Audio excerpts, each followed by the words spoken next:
Welcome to another episode of Behind the Dreamers with the Starter Girls. I'm Jennifer Loading. And I'm Brianna Drelas. And today we are talking to the dreamers, the creators, achievers, and magic makers. That's right. These are our friends. These are your friends, and they are living the extraordinary. Today's episode is brought to you by Walt Mills Photographer of Glad Models Agency. If you are here in the Dallas or surrounding area and looking for some photography work, check out Walt Mills. You can learn more about him and his work at photosbywalt.com. And a special shout out to Upbeat Media Productions. Use Upbeat for all of your full event production needs. And if you want to get in touch with Chloe at Upbeat Productions, just let us know. And we will connect you. And we are in Chloe's studio right now. We are, so check it out. This is where we're at like a lot of the time. I know, this is where we're at a lot. Yeah, we like it here, so good stuff. All right, we have a guest in studio today. We're super excited to have her here. We love it when guests are here because it is so much more fun. Yes. Right? And you're an amazing guest. We're just so thrilled to talk to you today. I know. Okay. I'm so glad that I'm here. Yes. And so I'm going to tell the audience, okay, so you just have to like sit back and listen to this bio because I'm going to read it. I'm going to get through it. It's awesome.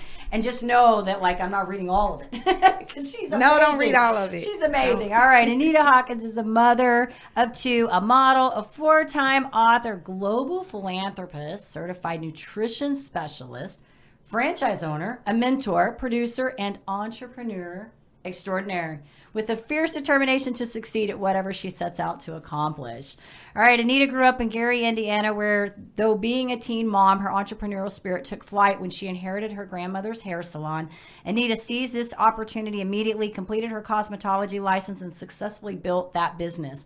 In 2000, she married Major League Baseball pitcher LaTroy Hawkins shortly after relocating to Texas. The move to Texas proved prosperous in business as well, as Anita founded Troker Industries, LLC in 2011.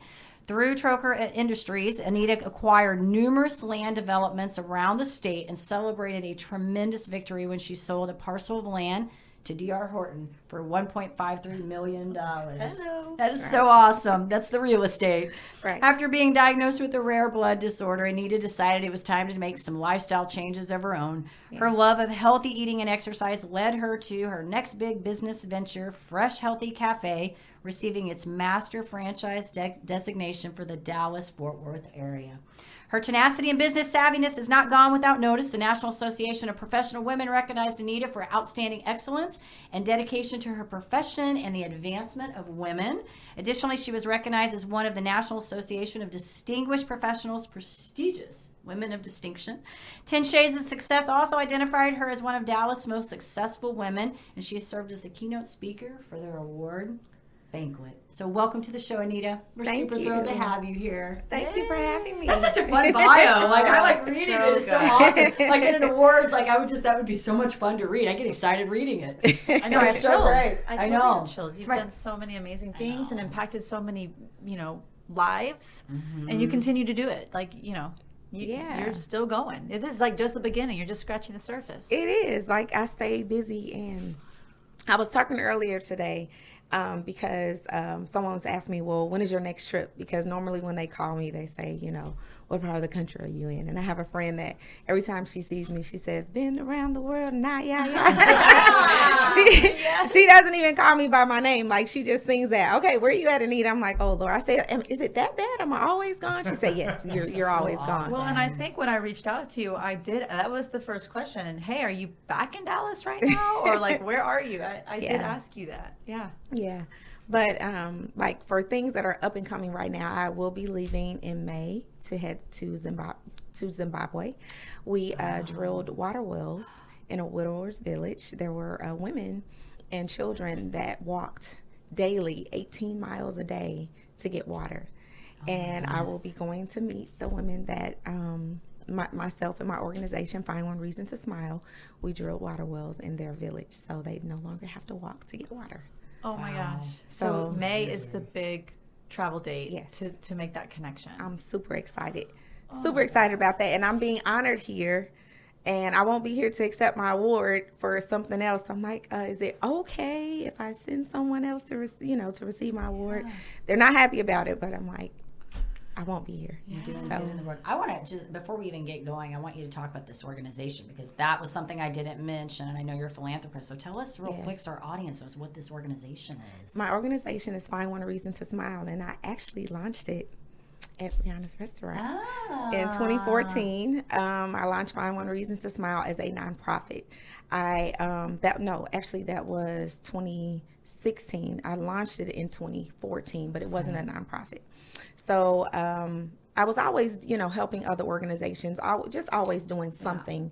And people would just send me stuff and they're like, oh, we just want to cut a check. We know that you're helping. I'm like, hey, it's not a nonprofit. They said, we don't care. We just want to, help in any way possible. Well, I started off basically pouring into other nonprofits and trying to figure out a way to bridge the gap. What can I do? What can I offer as far as my services? So that's when I started cutting hair. Of course, having the salon and having the barber and beauty background, I said, a lot of people just want to jump off and say, I want to start a nonprofit. That isn't what I wanted to do. I wanted to go in and learn from all of the people that were making a way for all of us. And it was a friend of mine, Deborah Bowles. I now sit on her board of directors. But me watching her and seeing everything that she was doing, and then watching another friend of mine, Quinn Cho, with her organization, Feeding. So everyone was doing something different. And I said, I knew I wanted to serve women that were victims of domestic abuse and sex trafficking. I myself was a victim of domestic abuse. I was raped and molested from the time I was 5 years old. So I have that experience. And then coming from, into being a teen mom. So I can sit and talk to the teen moms and let them know I was in your shoes, because a lot of them are faced with, so many different trials and tribulations. And you give them the opportunity to see me. A lot of people say, oh, you don't have a story. You've never gone through anything. And I said, look, the Lord has literally kept me. I have been kept, where I can still go out. I don't want to look like what I've been through. I want to be able to look at young girls and say, you know what? There is another path. You don't have to continue down the road of promiscuity. We all have a different vice. All of us have vices that, whether, especially through rape and molestation, it could be overeating. It could be cutting, it could be drinking, it could be promiscuity. There's so many things that we go through, battling low self-esteem, and we think that that's the end. Like, this is all that I have to offer. So knowing your worth and knowing your value is so important. And that's what I strive for, with all of men, and men too. Men have gone through it too. So that's something else that I feed out there. Like, it's not just us. Sure. Our men go through every day. And oh my goodness, I've had so many stories with young guys that don't even know how to hold their children when they first have babies because of things that how they were tormented as children. So we all go through something. We all have a story. So it feels good to be able to share my story and know that it's helping someone else. Yeah, this is awesome. Thank you for sharing that. Absolutely. Just so much stuff. And I'm like, where do you begin? You know what I think would be great, because your title, for this podcast is lifestyle expert. And I think that would be great right there to start, and tell us what that is. What is a lifestyle expert? Well, I was dubbed a lifestyle expert some years ago. I went to the BET Awards, and I was sitting with one of the ladies, and she asked me, what do you do? And I said, I do this, and she said, no, we're not doing that. When we're making an introduction, we're not doing that. So you are a lifestyle expert extraordinaire. And I've been dubbed that ever since. So based on, whatever market or whoever I need to talk to there, okay, well, we got a list of things we can choose from. So that works for us. So I can, if people want to request booking, whatever, I can take my EPK, break it down. Okay, I'll shoot them this, or I'll shoot it over here, whatever needs to be done. But, from being a builder, that was something that I had no idea that I wasn't even looking to be a builder. I was thrusted into that because a builder, he was just a bad businessman. He was a great builder. I still say he was a fantastic builder. He just didn't know how to handle business. So he sued me. I countersued. I won. I fought him for 6 years. And I said, I know you didn't know that I wanted to be a lawyer, but please know and believe that every I is dotted and every T is crossed. So I fought him for 6 years and I won. Wow. And I obtained my license as a builder. So I actually launched, and I'm glad I saw that 2011. Yeah. I actually launched Trocar Builders in 2006. Oh, wow, yeah. So, and I became my own builder. So I said, hey, Incredible. I know what I want my house to look like because I drew it out before I even presented it to a builder. So that was how I got thrusted into being a builder. As far as an author, I always wanted to write books. I've always written, and I used to write when I was like in the fifth and sixth grade. I wrote for Skylark magazine. It was a magazine way back when. Wow. I would write poems and poetry and, just things like that. But I love to write. So in writing the book, I went to a conference in 2011. And that was my first time investing in me, from being a stay-at-home mom. And of course, when I wrote my book and I just popped out of nowhere, people were like, well, where have you been? We've never seen you before. Oh, I've just been a stay-at-home mom. Just. Right. But I made a list. There was an accountability project that we had to have. And I made a list of everything that I wanted to do in 5 years. And I did everything in 3. So being an author was one of them. I said I wanted to own a restaurant. And I purchased a franchise. I said that I wanted to be on the cover of a magazine, and I've probably been on the cover of about 10. I said that there were just so many things that I said that I wanted to do, and I did them. And I started cleaning. You go and you spring clean and things like that, and I found my list, and I said, wow, I did everything. Like everything that I said I wanted to do, I've done and more. So even in 2020, you have everybody was on Zoom calls and podcasts. And of course, it got really, really popular. And people would ask and say, well, how did COVID affect you? I said, well, actually, it was great. I was like, I wrote another book. I came out with Owning My Shit with owningmyshit.com. And I said, I wrote a curriculum. I went to school and got my license as a nutrition specialist. I said, it was actually great. So, yeah, no issues here. She pivots and she's on to the next. Right. So I said, it was great.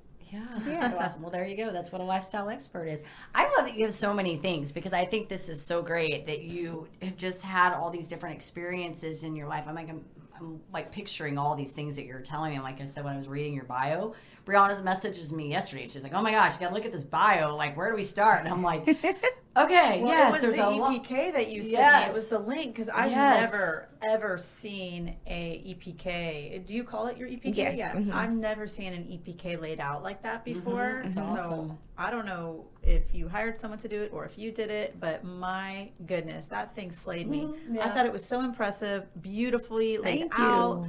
I mean, I want one. Like, I want one that looks just like that. It was incredible, right? It was amazing. Yeah. Thank you. Yes, gorgeous. And those photographs, like, oh.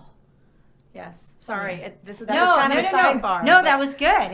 No, and I agree with you on that. And I think my point was just saying you have so many experiences that you can really come in from so many different angles with somebody. Right. And I think that's what makes this really neat. It's not just, hey, I'm this real estate mogul or whatever. I got this background in building. I've got this rare blood condition that I've had to deal with. I was a young teen mom. I've been an entrepreneur, an author. I mean, you've just done all of these incredible things, and so there's a ton of depth. Yeah. Right. Yeah. And honestly, this is great, because for people tuning in, a lot of them are entrepreneurs, and they're starting out in business, or maybe they've been at it for a while. And I kind of want to circle back with this EPK link, because you are excellent at branding and promoting yourself, your businesses, your philanthropies, your organization. And so many entrepreneurs are afraid to talk about what they do and, put themselves out there like that. And you do such a great job at it. So I guess, my question would be, what type of advice would you give to those young entrepreneurs starting out, or even if they've been in the business for a while and they struggle with that? Yeah. I would say, I guess for me, I'm not an introvert, as you know. I'm not an introvert, and I say, a lot of people say, "Oh, you're a socialite, you're this and that." And I'm like, no, I'm not.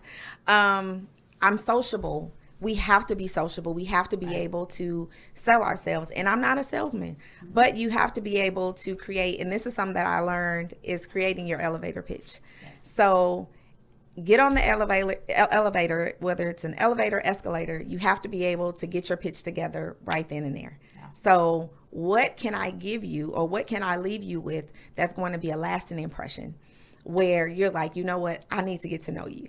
So I think that that's important because a lot of times we sit in front of people and you don't know what to say, but we have to be strategic and intentional about putting that together and recording it in our mind over and over and over and preparing ourselves. So if we are in front of someone and we want them to know, and they may not be like with my nonprofit organization, you may not have the funds to give, you know, to deposit or donate into Find One Reason to Smile, but you may know someone, you may have, you know, a bank or a restaurant or, you know, anyone that may have clothing, may have diapers, and say, you know what, I have someone I need to connect you with. But if I don't have that, if I don't have that pitch laid out in right here in my head, I'm never prepared. So if I'm never prepared, how do I know how to venture out to be able to have the necessary conversations to take that first step and then say, you know what, I can get to the second step. I can get to the next level. But we have to be able to have those pitches ready. I would agree. Absolutely. With you on that. Yeah. So even with the EPK, like when you were talking about the that's important because I laid out everything, all of my accomplishments. So if they want to know, you know, the model, if they want to know the author, if they want to know the producer, anything that they want to know, it's all laid out in there. And a lot of people, you know, look for, they have ghostwriters. Nobody else can answer those questions but me. So even if I have someone to write it out, I still got to give you all the information. So why not take the time to say, okay, well, let's figure out, let's lay out. And that's why, like, if you see meet the author, here's the information on the author. Here's the information on the model. Here's the information on my accomplishments. So if anything that I've done, I think I put everything in there. Yeah, sure. I think that I did. So if anyone ever has any questions, page by page, everything is there. So it's all things Anita, and that's what it should be. It should be all things Anita, and all things Anita. That's owning my shit. That's the storm after the storm. It's the breakthrough. How did I get through how did I get to the breakthrough? How did I get to, writing a book with Oprah Winfrey and Melinda Gates and Malika Chopra, the top 50 leading women in the country, so it's literally just putting yourself out there. We have to. If we don't, we're going to be sitting in our little box at home like, okay, twiddling our thumbs. How do we get to the next level? We don't want to do that. That's right. And I even think, like when you read her bio, because I pulled this off of there, even like the verbiage that you're using is so important, because so many times people, it's just, and I work with women on this all the time, just the verbiage they're using about themselves, how they talk, they speak about themselves and what they do in their business, you know, and like, sometimes I'll find that I'm working with them and they'll be like, well, I can't do this because I'm not this person, or I'm not like this person. And I'm always saying, listen to the verbiage that you're saying to yourself right now, because you're selling yourself. And so however you're selling yourself is how you're selling people that are looking at you. And so you look at this entrepreneur extraordinaire with a fierce determination to succeed at whatever she sets out. Those are powerful words. Yeah. And when you read that, you read that yourself, you're like, that's me. It is. And we have, and it's like, and I tell people, even when you get up in the morning and you're speaking your affirmations, it's so important that we're speaking life. And I remember my godmother telling me years ago when I was a little girl, I would if I can't, and she wouldn't even let me get the tea out. No. There are some things that you may not be willing to do. There may be some things that you may not want to do, but you're going to put forth an effort and you're going to try. Never say that you didn't have the opportunity. Never say I can't. So even with opening up Fresh Healthy Cafe, that was the worst investment ever. The worst investment that I ever made, but it was what I wanted to do, and I did it my way. And I'll never be able to say I didn't try it. Sure. I had a great time doing it, but I had to invest so much of myself into it because people really didn't want to work. And I learned that. I said, people really don't want to work. Yeah. People complain about, I don't get paid enough money an hour. Well, you don't even put in the work for the first hour. You're sitting up like, we got inventory. We got a lot of stuff we need to be doing besides you just sitting around, twiddling on your phone. Right. So again, that was the worst investment, but I learned so much from that. So with, buying into a franchise, if it's not a Fortune 500 company, I know now how to create the blueprint to build your own franchise. So I help people create their own blueprint to build their own franchise. So there's always something to take away. It's a learning experience. So why not take that and say, okay, there may have been a bad experience, but what can I pull from it on a positive end? Yes. And she's Absolutely. got connections. That's all I'm gonna say. she's like that. Let me pull something out of the hat here. If I can't help you, I'm gonna connect you. You got Yes. so many Can help things. you. I want to ask you a question because you there's just so many things that you have done, and I love this because it's not like definitely we're not gonna say you're not an achiever. You definitely are achieving. But I want to know, like, what does this process look like for you when you're going? You just kind of talked about, you know, if you fail, then you always look to gain something. What does this process look like for you when you're going after something? Like when you're set on, I'm going to make this happen. I just do it. Just do it. If I pulled out my phone right now, I can go in my notes and I can show you everything that I'm doing right now. Not just oil, my company, notjustoil.com. I've been doing oils for years. Okay. My friends have been in pain and I'll make a little roller or something, you know, for back pain. Friends have acne. Anita, can you make me some for acne? Yeah, I'll make you some for acne. Put it together. My mom was diagnosed with cancer. She passed away in 2018. But I had a cancer rub that I would rub her down with after radiation, after her treatments. And a lot of people didn't know that I even had this company. And it wasn't a company per se at the time. It was just something that I wanted to do. Well, now I'm launching a full healing house, you know, with my oil because this is what God gave me. And I know it's for me. And I don't care how many other companies, because a lot of times we'll psych ourselves out and we'll say, oh, the market is too broad. Right. There's so many people that are doing oils, but it's not my oil. It's not your brand. It's not your brand. So why can't we launch? Right. Why can't we go out and like, okay, this is for me. This is for my people and the people that follow me. So there's 47,000 people that follow me on Instagram. So why wouldn't I be able to market what I do to them? Yeah. So if it's something new, if it's something, you know, fresh, it's an idea that God gave you, launch it. A lot of times, again, I've seen so many people psych themselves out and it's like, well, such and such has it, or this person has that, or no, it's not going to be. How do you know if you don't try? Yeah. Isn't that saying there's no such thing as an original idea?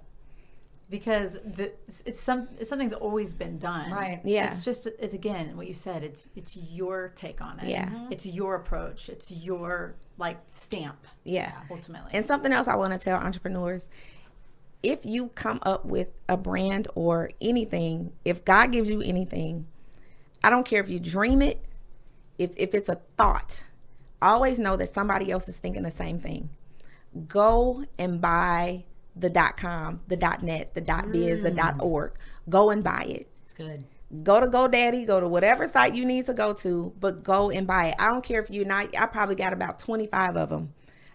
Anytime I think of something, I literally go and see if it's available and I get it. Because I may not be ready for it now, but 5 years from now, I'm going to use it for something. Because I may not be in a position financially right now, but something's gonna pop. Like my uncle used to say, something's gonna come up. Yeah. Something's gonna pop off. Something's gonna happen. Something is going to put me in position where I can launch that .com, that .biz, that .net. I love that. So and my dad would like say, the manifestation of it yes, too, right? the 7 P's. Prior proper planning prevents piss poor performance. So if you plan ahead, you'll be ready and prepared for later. So don't be afraid to prepare. Buy that business name. I literally just thought of one. I'm like, as you're saying that, I'm like, oh boy, I better go scoop Well, that and up. Go that and just scoop made it me up. Think about one that my husband and I were talking about something. And I'm like, Go I just and get buy that. it. And Go want to. buy it. That is such good advice. I don't think I've ever heard anybody say that before. That is so good. Thank you for that. Absolutely. I also grabbed all the domain names of my daughters. Like I grabbed all of theirs because I was like, we don't know. We don't know what they're you gonna don't know. So I want to make sure I have their domain names. Absolutely. Yeah. That's good, Brianna. I never thought about that either. Hey, Good thanks. stuff. I think about a lot of things, but this is why this show is so good. We learn different things, and and sometimes somebody says something that was something that, I'm sure a lot of people haven't thought about that because I didn't. Yeah. That's good. Absolutely. Love that. Okay, Yeah. so I would love to know what advice you would give. And you've given so much advice. has. But to your younger self, like the young Anita who was going through all the things, who was a teenage mom, like now you're speaking to her, what would you say? You know what? My younger self, and I just had this question about 3 weeks ago. Oh. My younger self has always fed my older self. It's been the total opposite. Because when I was younger, I was a go-getter. You couldn't tell me what to do. I was the boss of everything and everybody. I had no fears. Literally, like, I used to fight my dad. Like, whatever. If he came at me with anything, I'm like, you can't tell me what to do. And I feared my dad, but I never backed down. I never took no for, like a lot of people like, oh, no, I'm not taking it laying down. So my younger me, I have to look back, and I look back at old pictures like, man, why can't I get her back again? Where is she at? So I literally find myself going back to my younger self, because my younger self was out there fighting every day. When I having my son at 15, I literally pursued every single day to prove someone wrong. That was my goal. My goal, it wasn't, a lot of people, it's like the pursuit of love or happiness and joy and peace. I didn't care about any of that. At the time, it was making sure that I was up every day hustling. It was a hustle. Yeah. If you're not hustling, you're not trying. So every day I say, if I can get that hustle back, if I can, and I'm still doing, but to wake up every day with that driving force, because I had a little baby that was relying on me. So I had to do what I had to do for him. Mm-hmm. So that hustle, and that young 15-year-old girl, 16-year-old, and I'm out, my car was my hustle mobile. And that's what everybody, here she come in a hustle mobile. So I'm doing hair out the car. I'm helping people with groceries. I'm, anything that I can do with those four wheels, we rolled every day. It was always something that I was doing, whether I was working 2 and 3 jobs and doing hair and taking my son when I was working midnights and getting up, and we're showering at work to get him to school, and me going to school and back to work again. So yeah, my younger me is still pushing me today. That's so awesome. Oh, it's so good. I have chills. Yeah, I love that. so Can I great, ask, Anita. is any of those the Hustmobile? Do you talk about the Hustmobile in any of your books? I think in The Storm After the Storm, I think so. Yeah. I don't know. I just got this like picture of these stories about the Hustmobile and like that fire that you're talking about. Yeah. Maybe that's going to be something in the future. Yeah. Yeah, and I mean, just in reading everything that she's done, you definitely have the hustle. You've got the hustle. You had it. But I think that something is so powerful here is because you've had these hard things that have come in, and they've really, like, you have the work ethic. Like, you have the grind. And I think people that have to go through those kinds of things, they understand what it means to work hard, right? And they can look back at that and say, yeah, I've done hard things, and that's taught me some really empowering lessons in life, And so you speak from, that's why all these things that you've done, I think you speak some authenticity and realness to people, because you've had all these different experiences that you can bring forth and say, I've walked this walk. Yeah. Absolutely. Like I can talk to you. Yeah. And you're meant to be doing what you're doing. There's a reason you went through all that. I think you're meant to be doing what you're doing, Yeah. I think I believe there are no accidents. I think our paths are very nonlinear, and bad things happen to us. But I think that there's reasons that, they do, and it's great that you're able to take all that stuff and use it for good. Absolutely. People look at me all the time and say, how do you smile? You've gone through so much. How do you smile? And I said, well, you got to have agape love. You got to be able to forgive. Yeah. And if we don't forgive ourselves, we can't forgive anyone else. So I'm like, we walk, and it's like, well, I don't want to forget. Yeah, you're never going to forget it. No. But you forgive, because I want to have sweet sleep at night. Exactly. I want to rest well, because they're resting well. They're not thinking about me. No. They done moved on with their life. So right. what do I need to do that's going to help me? So I have to have the agape love to be able to forgive and move forward. Beautiful. And I'm living. I'm living, and when people call me, I have my brother, who I call him the wild hair. He'll grow a wild hair once a year and call me with some negativity. And I say, you done? Yeah. He said, yeah, I'm done. I said, okay, find one reason to smile, and hang up the phone. And I know he's probably cussing me out on the opposite end, but I don't care. Like, I'm not here for that. Right. I'm really not. I have fun with talking to you, because that's how I am every day. Right. Too. I'm like, I don't have time for you. You got drama? No drama. I don't have time. I don't welcome it. No. Yeah. I think you said something so good there, the forgiveness thing, because I part of the coaching program that I got certified in, that is a big part of the lesson that we had to go through. And it was something that I never really understood until I actually went through that. Because forgiveness is not about forgiving other people. I mean, that's part of it, but they don't care. They don't care. Forgiveness is about you forgiving yourself and letting go. It's about you finding peace. And you can always tell when I'm working with people that have not been able to forgive themselves. There is a resentment. There is still an emotion that is tied to whatever it is.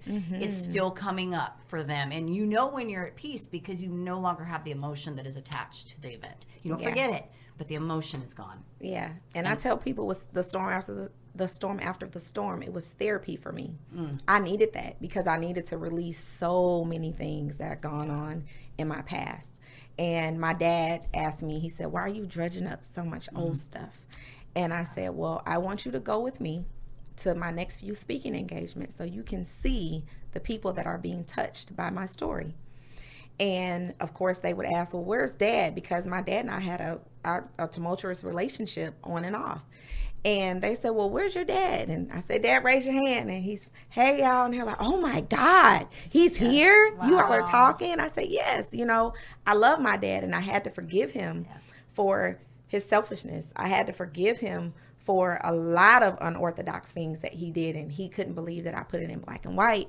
But it's my story. Why can't I share my story? It's my truth. I walk in it every single day. And there are so many other young women and girls that have gone through it, that will go through it. And it's sad, but it happens every single day. So they have to be able to see someone like me to say, oh my God, she went through that. And she's not harboring any ill will. And she made it through. And she's doing so much more now. Okay, I can do that too. And I know that my words and my book and anything else that God has allowed me to do is not in vain. So I'm thankful, and I just appreciate that. So I always leave everyone with the 3 C's, and it's change, choice, and chance. No matter how you flip it, you have to take a chance. You have to make a choice in order to see the change. In order to see a change in your life, you have to make a choice. But in order for those things to happen, you got to take a chance. So no matter what we do, every day that we wake up, we have to choose. Just like the person laying next to you, husband, wife, friend, partner, whatever you want to call it, we choose them every day, right? Yeah. We're making choices every day, whether we get up and we walk to work or ride a bike or drive a car. We make a choice. We're taking a chance with our lives every single day. But we have to realize if there's anything negative that's happening, if we're making a 360 constantly, how do we, instead of making a 360, we need to make that 180. Where we're flipping. We don't want a 360. We're doing the same thing over and over, coming up with the same results. Let's make that 180 and see the change. Yes. Fun stuff. Are you motivated? You feeling good? You'll be here all day. This is so awesome. Okay, so one last question, then we'll do some fun. I want to ask you, I know you got this thing coming up in Zimbabwe. You're leaving in May, right? Yes. So what's the next big project after that? Is it, you got something else in the works that we don't know about yet? I'm trying to think. She's gonna have something new. It might be after, but she'll come up with something. I can't think right now. I'm always doing something. It'll come to you. You don't have to figure it out. You've got this next big thing coming up. That's a pretty big project. Yeah, that's big. That's huge. That's huge. How long will you be there? I'll be there 2 weeks. Okay. But what I did just do 2 weeks ago, I had a trailer that was filled with all kind of goodies that was supposed to go to the Gambia in West Africa in 2020. But of course, COVID hit and changed the trajectory of everything. So there was a grassroots organization in Marlin, Texas that was launching, and they didn't have anything. So my dad and I drove the trailer down, and she kept saying, I can come pick it up. I said, no, you can't come pick it up. Like, it's a really big trailer with a lot of stuff. So she had her giving day. Their church had their giving day on the 2nd. And we had men's clothing, women's clothing, children's clothing, diapers, sanitary napkins, hygiene products. Like, it filled up an entire shelter shed that she had. And she's like, I had no idea it was this much stuff. But to be able to help launch a grassroots organization was huge. Awesome. So and her dad drove it with her. I love that. Yeah, my dad came with me. That's so fun. I love it. See, that's that story coming all back full circle. Yeah, absolutely. It's full circle. So good. Okay. I love it. Let's do some rapid fire, shall we? Absolutely. Okay, we're going to ask some quick questions. Okay. They're never quick, but we say that we attempt to make them quick. Okay. You starting? I'm starting. Okay. First concert. Janet Jackson. Oh, Velvet Rope. Yeah. Janet Jackson. That's fun. Oh, I know. I'm like trying to think what was the key song in that. It wasn't Rhythm Nation. That was Velvet Rope was before, wasn't it? I can't remember. That was my first concert. I was 23. Oh my gosh. Yeah, I was trampled at a concert I tried to go to, so I was terrified to go to a concert. Oh. Yeah, so Okay. Wow. Yeah. Okay. Favorite food? I don't have a favorite food. Don't have a favorite. But I can say, yes, I do. I love sweet potatoes. I like sweet potatoes too. Any kind of sweet potatoes. Baked sweet potato, yams. Do you put marshmallows on them? I will. You're so good like that. I don't do that Look, very I often, will, but they are good. but no, yeah. I don't do that. So my mom used to make, well, she probably still does. I don't get to go back, but she'll make sweet potatoes with marshmallow and butter, and they're so good. So good. So lethal, but so good. If you could have any superpower for the day, like interesting, weird, supernatural superpower, what would it be? To be able to fly over traffic. Mm-hmm. Yeah. Woo! Yeah. I would That'd be be able great. to take my car and just bypass everyone. I'm thinking like George Jetson right now. Yeah, my patience is a little short. And I don't have road rage. I always play my music. But if I could just fly up in my vehicle and just say, oh, I'm home now. You're too busy hustling. You grinding, girl. You don't have time for that, right? I can get I'm from the same point way. A to point I'm with B. you. Yeah, I'm with you on 0.5 that. seconds. Yeah, I need to be able to fly. I get too patient in cars too, like in traffic. No, if I could just I'd be with you on that. I had a good. Okay, favorite travel destination. Anywhere. Anywhere. You've been I love before. New York is one of my favorite places. And I'll say Africa is second in line, and third would be Dubai. Oh, wow. I've never been to Dubai. It's beautiful. That's where You should go. my accelerator's in Dubai right now. Oh, really? So doing all his videos from Dubai. He left Canada. He was in Spain, went to Canada. Now he's in Dubai. He Yeah, travels all amazing. over Okay. the life. I'm going to wrap this up with Okay. what is in your Amazon cart? What's in my Amazon cart? Actually, I have, oh my God, I was just looking at flutes. My birthday party is coming up. So I'm ordering some plastic flutes for my birthday. That's in my cart right now. And I literally need to go Like and the order.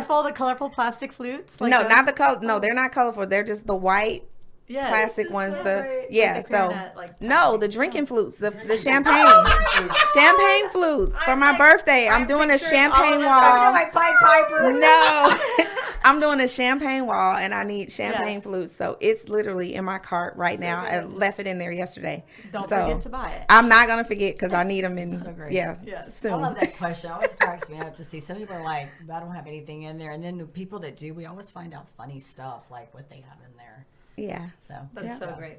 Wonderful. We're so glad you could come in the studio today, Anita. Yeah. Thank you. This was So fun. good to see you. Awesome. Yeah. Anita, and if our audience wanted to learn a little bit more about you and what you've got going on so they can keep up, where do we want to send them?